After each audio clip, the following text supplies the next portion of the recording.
Bien, continuamos con la estructura del epidídimo. Ya habíamos analizado que tiene cabeza, conducto y cola. Ya vimos sus funciones. Toca ver ahora los conductos espermáticos, ¿sí? Estos conductos espermáticos también es llamado conducto deferente. Son dos, uno por cada testículo. Bueno, en este caso por cada epidídimo, porque es continuidad del epidídimo. Y este va desde el epidídimo precisamente hasta la uretra prostática. Entonces prácticamente va a descargar al lado de la próstata, en la parte proximal de la misma y en la uretra. No vayan a pensar que en la próstata, ¿sí? En la luz de la uretra. Entonces, este conducto espermático tiene una conformación muy parecida a cualquier conducto que hayamos visto antes. Tiene una pared con una mucosa, con músculo liso y por supuesto tejido conectivo en su periferia, en su parte más externa.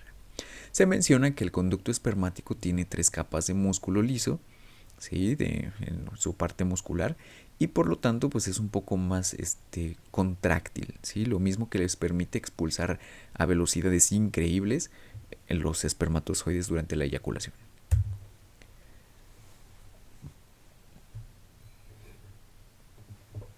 Entonces, miren, la pared del conducto deferente o conducto eyaculador es, está compuesta por una mucosa, una muscular y tejido conectivo. La mucosa tiene pliegues longitudinales muy parecido a la uretra, de hecho, con un epitelio cilíndrico simple, aunque en algunas zonas donde precisamente va a estar en contacto con la próstata, ¿sí? O en las terminales del epidídimo, va a haber también una presencia de ciliado cilíndrico pseudoestratificado, ¿sí? Entonces ya habíamos analizado dónde es donde proviene. Estas estructuras celulares tienen gran cantidad de cilios en su superficie. ¿Por qué? Porque necesitan mover a los espermatozoides. Entonces, gracias a la presencia de estos cilios, los espermatozoides son movidos tanto por la misma contracción del músculo como por la misma continuidad del epitelio. Bien, ahora lo que les mencionaba, la capa de músculo es una muy gruesa y se menciona que hay una circular interna y una longitudinal externa. Y hay algunos que subdividen la interna con una todavía más interna, que es como un refuerzo, ¿no? Pero realmente no hay muchos autores que lo apoyen. Entonces solamente hay que quedarnos que la muscular es muy prominente y aquí lo podemos ver.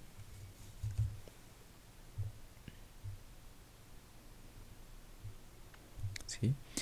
Todo esto, todo este grosor es muscular. Entonces imagínense, la luz es pequeña, pero la cantidad de músculo que posee el conducto deferente es muy grande. ¿Sí? Muy bien. Por último, tenemos una parte de tejido conectivo laxo y fibroelástico, que es lo que contiene en su parte más externa, lo que correspondería a la adventicia. Bien, pasamos con las glándulas anexas a la vía eyaculadora, ¿no? Las vesículas seminales, las cuales tienen una composición muy parecida a los conductos. Sin embargo, estas están fuera del conducto, ¿sí? Están dentro en el espacio encontrado en la periferia de la uretra. ¿Sí? Tienen sacos contorneados, los cuales tienen una mucosa, una muscular y un tejido conectivo que es adventicia. Este es laxo, ¿no? Entonces, estos saquitos conforman tejido conectivo denso y regular en su periferia, lo que las contiene. Y en el interior tenemos pliegues con un epitelio cilíndrico simple y a veces se puede llegar a encontrar uno pseudoestratificado. También es muy prominente las células caliciformes y por lo tanto pues es fácil de encontrar. Bien, el músculo que tiene en su periferia también tiene una longitudinal interna y una circular externa. ¿Sí? De hecho, la mayor parte de esa estructura está bien revestida por músculo liso. ¿Sí? Aquí podemos ver las fibras de colágena del contorno y adentro esa pequeña capa de tejido muscular. ¿Sí? Estas tal vez son las que tienen menos músculo liso en su periferia y por lo tanto pues sus secreciones pues es abundante porque tiene muchos pliegues, sin embargo no es tan eyectiva como los conductos deferentes. Bien, ¿qué realizan estas vesículas seminales? La secreción de fructosa, aminoácidos, proteínas, ácido ascórbico y ácido cítrico. ¿Para quién? Para los espermatozoides. Y aquí lo podemos ver, miren. Aquí tenemos las vellosidades que se encuentran recubriendo la luz y estas van a tener un epitelio cilíndrico simple o pseudoestratificado. Podemos encontrar aquí cantidad grande de tejido conectivo laxo y aquí alrededor pues esas capas musculares. Por otro lado, la próstata tal vez es el órgano un poco más complejo, sobre todo por el tamaño. Las vesículas seminales tienen 1 centímetro de diámetro. La próstata puede llegar hasta los 5, hasta los 6 y imagínense si hay hiperplasia prostática. Entonces la próstata es una glándula grande de 30 a 50 estructuras túbulo-alveolares compuestas. Entonces la morfología exócrina de la próstata es túbulo-alveolar. Y lo podemos ver muy bonito en este esquema, donde hay una gran cantidad de espacio separado de esas estructuras glandulares. Estas tienen un epitelio cilíndrico simple, aunque a veces puede ser cúbico simple. Bien. Los folículos, como estas estructuras a veces se les denomina folículos, tienen algunos pliegues, ¿sí? Aunque estrictamente hablando no son folículos y sí son pues alveolos, ¿no? Túbulo alveolar. De todas estas estructuras se interconectan con 12 a 20 conductos excretores y estos van a tener una conformación estratificada cilíndrica, ¿sí? Y en las partes más distales donde va a descargar en la uretra. En las proximales que están cerca de acá es cúbico simple. Bien. Ahora, dentro de la próstata no es raro encontrar cuerpos amieloides o proteínas condensadas calcificables. ¿Por qué? Porque tienen gran cantidad de electrolitos, sobre todo de calcio, que pues realizan este tipo de inclusiones que pueden ser sugerentes de patología, pero también pueden ser un hallazgo completamente normal. Bien, es de las pocas estructuras glandulares donde una calcificación es esperable. Como pueden ver, la estructura tiene un epitelio cilíndrico simple en su parte interna glandular, lo que mencionábamos anteriormente como el alveolo, ¿no? La estructura alveolar. Sin embargo, algunas literaturas, pues lo que les mencionaba, los mencionan como folículos, pero realmente no son folículos, son la parte terminal de esa túbulo alveolar compuesta. En su alrededor tenemos mucho tejido fibromuscular, entonces hay una combinación de tejido muscular con tejido conectivo denso y regular. Por lo tanto, este tipo de características con músculo le permite realizar una excreción masiva de tejido, de sustancia líquida que permite descargarla con los espermatozoides. Bien, los folículos se menciona que pues, son dentados con lo que mencionábamos como vellosidades y tienen un epitelio cilíndrico simple. Pero acuérdense, son alveolos, no folículos. Bien, ahora, en base a la disposición de la glándula en su macroscopía, en su anatomía, algunas de ellas van a tener funciones más mucosas, algunas otras más serosas. Entonces, hay 3 zonas, una interna, una intermedia y una externa. La zona externa tiene glándulas mucho más prominentes y más productoras, ¿sí?, que las internas respectivamente. La zona intermedia tiene glándulas submucosas y el conductito que tienen por supuesto es más corto. Y en la glándula interna las glándulas son meramente mucosas y pues a veces incluso parecen tubulares simples, ¿sí?, por la misma morfología. Bien. Y esas zonas se basan en ¿qué? En cómo atraviesa la uretra a través de la próstata. Bien. Entonces se menciona que todas esas estructuras están soportadas por colágeno, músculo liso y tabicaciones de tejido conectivo que realizan a través de una cápsula y van ingresando. Bien. Después de este conducto que pasa por ahí la uretra, va a los conductos, de ahí también llegan los conductos eyaculadores,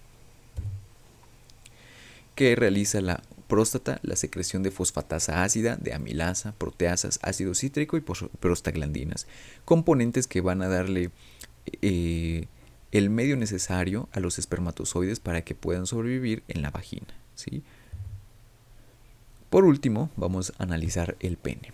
Este es un órgano que tiene la función de realizar la cópula, por lo tanto es un tejido meramente eréctil, ¿sí? O sea, tiene que mantener una morfología estable para llegar hasta el fondo de ese lugar donde va a depositar los espermatozoides. Está ubicado en la raíz del perineo, ¿sí? Está ensartado precisamente, está cimentado en los huesos como parte de los cuerpos cavernosos, ¿sí? Entonces estos tienen una estructura realmente simple en su anatomía, pero compleja en su funcionamiento, ¿sí? Porque no está muy bien detallado. Bueno, no es fácil de comprender cómo es que toda esa sangre se mantiene en los cuerpos cavernosos, ¿no? Entonces, este órgano está constituido por tejido eréctil, ¿sí? Tiene dos cuerpos cavernosos precisamente, que son dorsales, o sea, están en la parte superior, ¿sí? Y un cuerpo ventral o cuerpo esponjoso. En ese cuerpo esponjoso es donde va a viajar la uretra, ¿sí? Con el material de la orina, con el material eyaculador, ¿sí? Ahí es donde va a ir viajando esa estructura. Luego, en los cuerpos cavernosos vamos a encontrar abundantes fibras elásticas dentro del mismo y en la periferia también, ¿sí? Es tejido conectivo denso y irregular, pero con muchas fibras elásticas. ¿Por qué? Porque tienen que favorecer el crecimiento del mismo. El cuerpo esponjoso tiene una vaina delgada, ¿sí? Y también contiene la uretra. Y por último, la parte terminal del pene es el glande, que es una continuidad del cuerpo esponjoso, y esta tiene un epitelio plano estratificado. El glande pues tiene la misma constitución que el cuerpo esponjoso, ¿sí? Se rellena de sangre. Bien, entonces estas estructuras que estamos viendo acá son son las cavernas, ¿sí? Si se pueden dar cuenta, todo esto es tejido conectivo y también vasos sanguíneos, sobre todo venas. Venas en la parte superior donde va a viajar la sangre y se van a quedar estancadas, por así mencionarlo, y venas transportadoras, las cuales se pueden contraer para evitar que la sangre regrese. Bien, entonces estas estructuras tienen arterias helócrinas que tienen la capacidad, helicoidales, que tienen la capacidad de cerrarse. Tienen un músculo circular muy prominente y por lo tanto llega la sangre y pueden llegar a cerrarse. El músculo liso tiene la capacidad de estar mucho tiempo relajado. ¿Para qué? Para que la sangre se quede contenida en esa zona. Las anastomosis arteriovenosas se cierran acumulando la sangre en el proceso de erección y por último las venas se comprimen por el llenado de los espacios y por lo tanto se queda estancada la sangre. La contracción de los músculos lisos detienen el flujo de sangre y así es como se logra la erección. Bien, entonces esta zona es un cuerpo cavernoso y esta zona de acá es el cuerpo esponjoso. Si se dan cuenta, el cuerpo esponjoso tiene menos espacio para que se llene de sangre a comparación del cuerpo cavernoso. Bien, en pocas palabras, también está constituido por tejido conectivo denso y irregular con fibras elásticas. ¿Sí? Está bien delimitado y mucho de ese tejido conectivo es el que le da el tamaño normal sin erección al pene.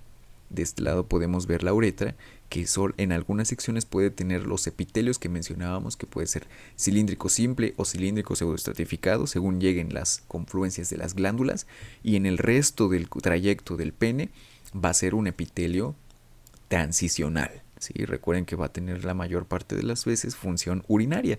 Y en la parte terminal del pene va a haber el cambio de epitelial que mencionábamos en la clase de aparato urinario, ¿sí? Uno plano estratificado. Bien, entonces hemos terminado con la última sección del curso. Cualquier duda, ya saben, me la pueden hacer llegar mediante la plataforma.